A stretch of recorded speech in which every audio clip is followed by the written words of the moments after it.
of LCJ Live. It is Monday. That's right, Monday, November 10th, 2025, doing a special Monday edition of LCJ Live. Thanks for being here. Hope you're doing well. And if you normally watch the show on Sunday and you're checking it out here on Monday, thank you. And I'm going to get myself up here. If you are new to the show today, thank you. Special edition on this Monday, November 10th. I don't think I've ever done a show of LCJ Live on Monday before, but this is so much fun. We'll get to break down the box office. Got some extra results today that we didn't have for yesterday to talk about, so that's very cool. We're here on LCJ Live. I've got my pal Baloney Tony here, because In Your Dreams, the new Netflix animated film, is coming this Friday, November 14th. I have seen it. It is in select theaters right now, but officially comes to Netflix on Friday. And the best way I can describe In Your Dreams is it is a big action, adventure, fantasy, comedy for the whole family, and it really has the feel of those 80s and 90s Spielberg family films. You're talking Hook, Jurassic Park, E.T., all of those. It's really got that feel and flavor in terms of the emotion and in terms of the adventure factor. So, Baloney Tony is voiced by Craig Robinson, a supporting character in the movie. Thank you to Netflix for sending this a while back. Check out In Your Dreams on Netflix on Friday. That's one of many new movies available either in theaters or on a streaming service starting this Friday. We'll break down all the big movies coming out this coming weekend, how some of them will do at the box office here, coming up on LCJ Live. I also have Lizzie McGuire here with me, the animated Lizzie, because Hilary Duff has her new single out, Mature. She hasn't put out a song in a long time, and she just announced some venue tour dates today. So Hilary Duff going back on tour, and Lizzie McGuire, I've had this little character for a long time. I watched Lizzie McGuire. The Lizzie McGuire movie was the first movie I ever went to see in an indoor theater back in May of 2003. And as I have said on many occasions and talked to people over the years, I was standing the whole time. My eyes were glued to the screen. My first experience in an indoor movie theater, and it was the Lizzie McGuire movie. My parents looked at each other and thought, something's going to happen with this kid in movies. And 2.5 years later, I started with the movie reviews, and at the end of December, I will have completed my 20th year in this business. Lights, Camera, Jackson, all the reviews and the interviews and everything, including LCJ Live. I'm celebrating 20 years in this business. And a lot of it had to do with the love of the movie theater experience right away, seeing the Lizzie McGuire movie back in 2003. So congratulations to Hilary Duff on the new single and getting back on tour and new music from her. Let's get to this weekend's box office results. That's what we do here on LCJ Live, prominently talk about that. Predator Badlands, #1 with $40 million. This is way above expectations. Early into the weekend, there were $25 million predictions, maybe 30. It was looking like it was going to be even with the Tron Ares debut of $33 million, but we are at $40 million for the weekend. That's pretty good for Disney and 20th Century. If you're joining us here live on LCJ Live, thank you. Send in your questions and your comments, and I'll take a look at them and answer some questions here on LCJ Live. You want to talk about the box office, big movies that have come out? I will have my reviews coming up of Nuremberg as we go through these movies, Die My Love, Christy, and more. We'll talk about all of them here in a second. #2 at the box office this weekend is Regretting You with $7.1 million. It's at $38.6 for Paramount. By the way, that $40 million for Predator Badlands, way above that $24.6 million of the 2018 Predator movie, and that only totaled 51. So this is going to do much more than that previous Predator film from the theaters. Regretting You, not bad, $38.6 million. It's had small holds over the last couple weeks. #3 is Black Phone 2, which added $5.3 million. It's at $70.1 million. And it was actually last weekend's Halloween weekend winner for the box office, just beating Regretting You. That was a battle between Universal and Paramount. So we're at $70 million for the Black Phone 2. And the first Black Phone in 2022 got to $90 million domestically. So I don't think we're getting there this time, but I think Universal will appreciate this and take this $70 million plus. #4 is Sarah's Oil. This is a new drama starring Zachary Levi from Amazon MGM. It opened to $4.5 million. Okay, not extraordinary, but it did top several other new movies that came out this past weekend with big names. We'll get to them here coming up on LCJ Live. #5 this weekend is Nuremberg. It's one of those films with $4.2 million. I love Nuremberg. This is one of the best movies I've seen this year. Outstanding cast led by a career best Rami Malek, also Russell Crowe, Michael Shannon, Richard E. Grant, John Slattery, Lee Woodall. Really good in this. Other cast members as well. I saw this back at the end of September. It is a powerful movie. It's 2.5 hours, but you know what? You don't feel that because of the impact of the emotion, the story, the performances. It's really, really a good, high quality historical drama. Kind of old fashioned in the sense of the movie making as well. Highly recommend Nuremberg. And I was looking back and trying to figure out if Sony Pictures Classics has really put out a lot of movies in wide release right away, and they really haven't. This could be an opening weekend record. I haven't done the full box office analysis on Sony Classics, but certainly one of the higher opening weekends for any movie in the history of Sony Pictures Classics, $4.2 million, because they like to usually platform their movies, open them in limited release, but this was a nationwide start, rare for Sony Classics, and $4.2 million. I think this is a movie more people are going to continue to discover over the next couple months, whether in theaters or on at-home viewing. Number 6 this weekend is Chainsaw Man. $3.6 million. That film is at $38 million. Animation doing well this year, especially animation. Number 7 is Begonia, which had a small drop for its second weekend of wide release, $3.5 million. This latest Emma Stone Yorgos Lanthimos collaboration has totaled $12.3 million. We're still far away from the $34 million of Poor Things and The Favorite, but way above already the only $5 million that Kinds of Kindness made last year. Number 8 this weekend is Die My Love. Jennifer Lawrence's first movie in 2.5 years since No Hard Feelings, which made $50 million for Sony in the summer of 2023. Die My Love did just $2.8 million this weekend. When The Substance came out for Mubi last year, it had a low-ish open like this, but then more and more people wanted to see The Substance with Demi Moore and Margaret Qualley and Dennis Quaid, and so the drops were small, and The Substance totaled, I believe, somewhere around $16 million domestically. Are we going to see that for Die My Love, a film that ridiculously got a D+ cinema score? I would give the movie a C+. I don't think it's amazing. It sort of runs out of gas and gets repetitive 3/5 of the way through. But this is Jennifer Lawrence's best performance since Joy, the previous film she was Oscar nominated for a decade ago. And so because of her performance, her commitment to the role, you are interested in sticking with this movie. But it is kind of outrageous. It's kind of chaotic and a little one-note-ish. But hey, if you want to watch this and you also want to watch that Amy Adams movie, Night Bitch, that is a heck of a double feature, kind of similar themes and interpretations of the story and the concepts. Number 9 this weekend is Springsteen. It added $2.2 million. It is at $20.4 million for Disney 20th Century. And rounding out your top 10 this weekend is Tron Ares, which added $1.8 million. It's at $71.3.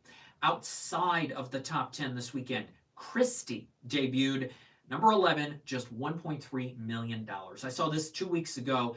I really like Christy. I think Sydney Sweeney is excellent. All the performances, Merritt Weaver, Katie O'Brien, Ben Foster, they're all very good. And you are with Christy every step of the way.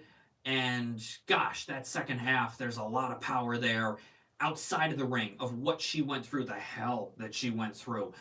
Yeah, it's a very good performance. It's a strong movie. David Michôd's direction, some of the best of the year. I really recommend Christy in the theaters. Maybe it'll make a little more of the next couple weeks. We'll see how the award season goes for Sydney Sweeney, Jennifer Lawrence, Emma Stone in Begonia, Jeremy Allen White for Springsteen. You know, we're getting some of these awards movies. Nuremberg cast, but they aren't doing huge numbers. So we'll see what happens. If you're just joining us here on LCJ Live, thank you.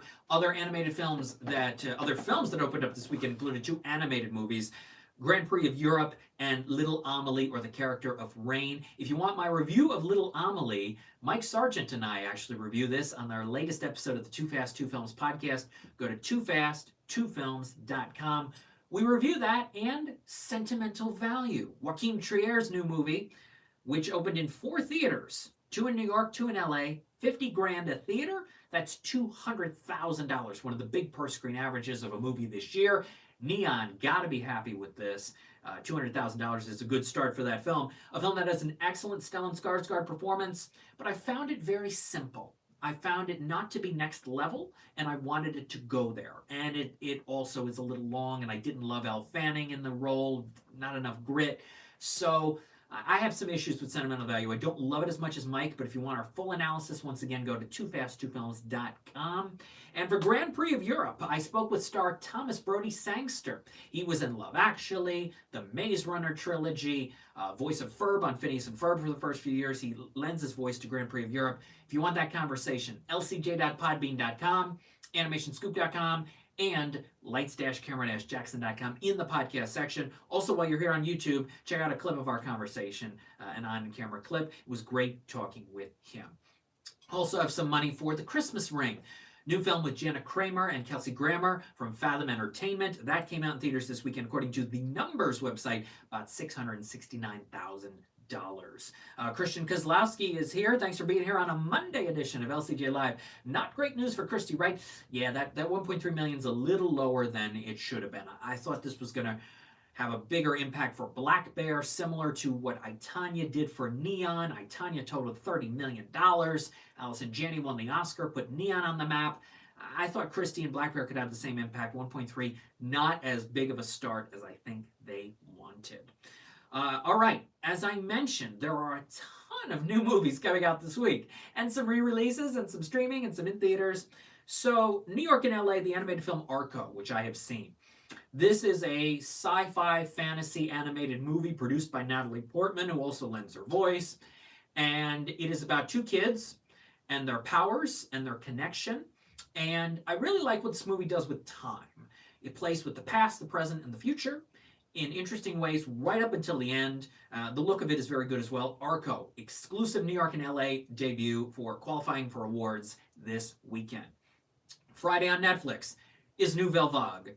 One of the best movies of the year, a lock for my top 5 of the year. It is Richard Linklater's outstanding movie about the making of Jean-Luc Godard's Breathless. It is black and white, it is French, it's really good. Guillaume Marbeck, with his first role ever in a movie, playing Jean-Luc Godard, really good. Also Zoe Deutsch as Jean Seberg, love her performance in this. You gotta watch Nouvelle Vague.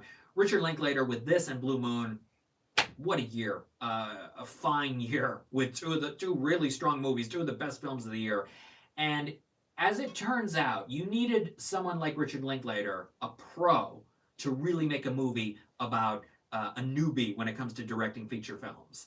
The blend of it really works, and the atmosphere, the time and place. So check out Nouvelle Vague on Netflix Friday. You can also check out on Netflix Friday, once again, if you're just joining us, here's Baloney Tony from In Your Dreams, the new animated movie. So that and Nouvelle Vague are on Netflix on Friday. Let's see. L2, thanks for being here. Will you watch some Godard movies after loving Nouvelle Vague? I gotta watch Breathless now. I guess it's on HBO Max. I'm not 100% sure on that, but I will check that. If it is, I gotta watch Breathless pretty soon. All right. What else is coming out this week? On Netflix on Wednesday. I'm looking forward to this. It is a new documentary on Eddie Murphy, Being Eddie. It's going to go through his life and career. I haven't seen a trailer. I didn't want to see a lot of what exactly they're going to do, but Being Eddie is on Netflix on Wednesday. In select theaters, Netflix got a lot. Starting Friday is Jay Kelly. This is George Clooney and Adam Sandler, Laura Dern, Billy Crudup, who apparently has a really good showcase single scene in the movie. I haven't seen Jay Kelly yet. I'm looking forward to it. What I've heard is people love this single scene with Billy Crudup. And what I would say to them is, well, have you not been watching the last 4 years of the morning show where he does scene after scene of monologue and just knocks it out of the park?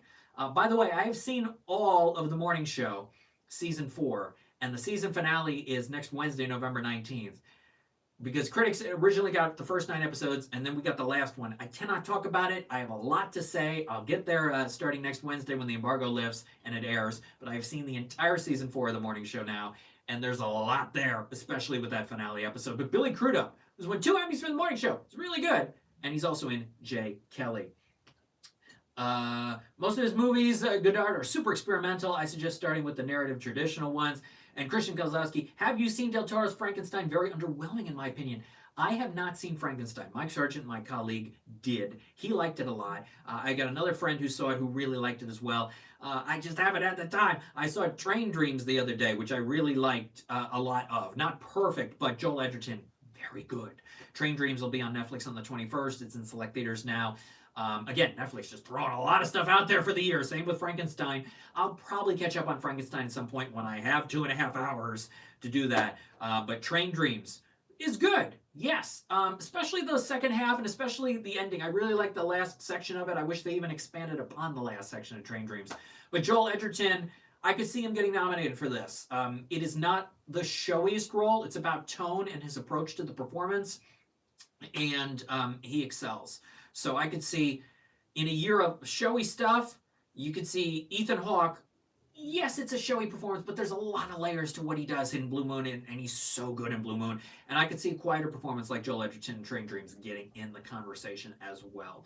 All right, I'm saving a couple things for to talk about in a minute, a couple of the bigger movies. Also coming out this week, Muzzle City of Wolves. We have Rebuilding, Keeper, and King Ivory, and The Carpenter's Son. They're all coming out, along with the re-release of Wicked, which will also be on NBC on Wednesday the 19th, but Universal wants more money.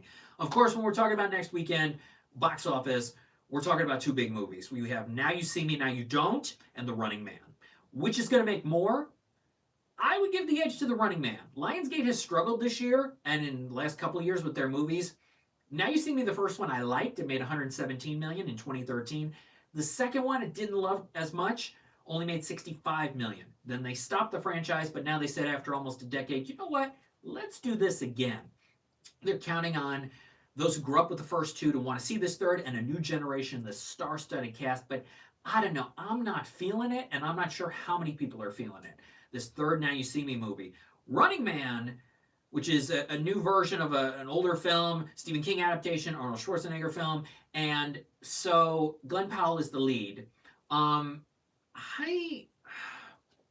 want it to be good, but the trailers don't do it for me. The trailers make it seem like it's very kind of silly and basic and over the top, and you see most of the movie in the trailers. You see most of the movie in the trailer of Now You See Me, Now You Don't as well. So I don't know, but I'm feeling like The Running Man's going to make more money. Paramount's really been promoting this. Glenn Powell, really hot right now with a lot of his movies and the show, Chad Powers and everything. But are either of them going to make more than the second weekend of Predator Badlands? I don't know. I give the edge to Running Man. Predator in second. Now You See Me in third. But it could go in any direction. Honestly, it could go a lot of different ways. But in a lot of respects, Now You See Me and Running Man are going after the same audience. And Running Man originally was supposed to open this past weekend opposite Predator, and Paramount said, "Nah, we gotta move this a week because it would work out better." So right now I'm thinking Running Man wins, but maybe they're all pretty even in that $20 million department. We'll have to see what happens. It's going to be fun. It's going to be interesting to take a look at the box office results for Now You See Me, Now You Don't, Running Man, and the second weekend of Predator Badlands, plus some of these smaller movies and the re-releases and the expansions. How much money is Wicked going to make heading into Wicked for Good? That's all coming up in the next weekend. And when we're here next time on LCJ Live, we'll break all that down. We will preview the box office for Wicked for Good. Also, Rental Family with Brendan Fraser, and a movie I've already seen, Sisu, Road to Revenge. It's good. If you like the first Sisu, you're going to like the second one. It does not disappoint. Those are three big movies that open on the 21st.